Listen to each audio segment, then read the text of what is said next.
s'est-il précisément passé dans le golfe de Gascogne, au large du port de La Rochelle? L'ONG Sea Shepherd a dit... Et voilà un gigantesque banc de poissons morts au large de La Rochelle. L'organisation écologiste était en train de suivre. Exactement, regardez, on va voir ces images tout de suite, elles sont à la fois impressionnantes et elles sont désolantes. L'association Sea Shepherd soupçonne 4 navires-usines d'être à l'origine de cet acte théoriquement interdit. Les navires Le responsable, le voici, le Margiris. Ce monstre des mers, le Margiris. Le chalutier Margiris aurait remis à l'eau des merlans bleus. Un chalutier lituanien, l'un des plus grands du monde, 143 mètres de long. Capable de pêcher plus de 250 tonnes de poissons par jour.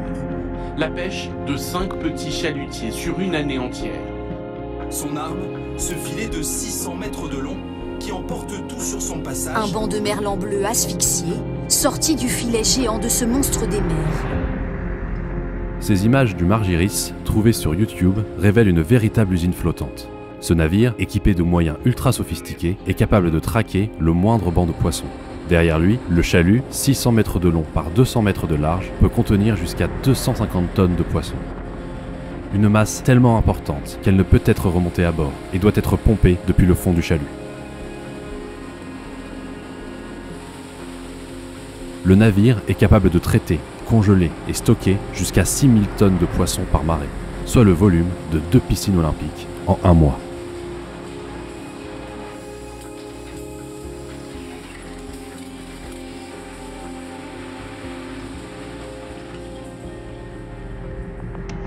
Dans un communiqué de presse publié par la Pelagic Freezer Trawler Association, la compagnie qui opère le Margiris déclare qu'il y a eu rupture du filet en raison d'une quantité de poissons trop élevée.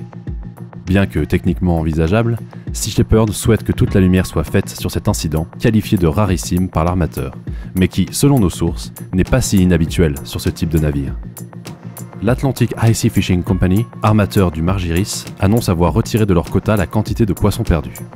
S'ils sont capables de mesurer la quantité de poissons présente dans le filet, alors pourquoi ne pas avoir arrêté la pêche si le filet arrivait en limite de capacité ? L'armateur annonce également avoir subi des pertes d'exploitation en raison du temps perdu à réparer le filet endommagé.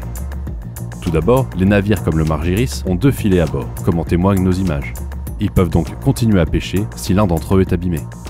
Deuxièmement, d'après les positions du navire, on voit que le Margiris a recommencé à pêcher seulement 4 heures après avoir déclaré l'incident.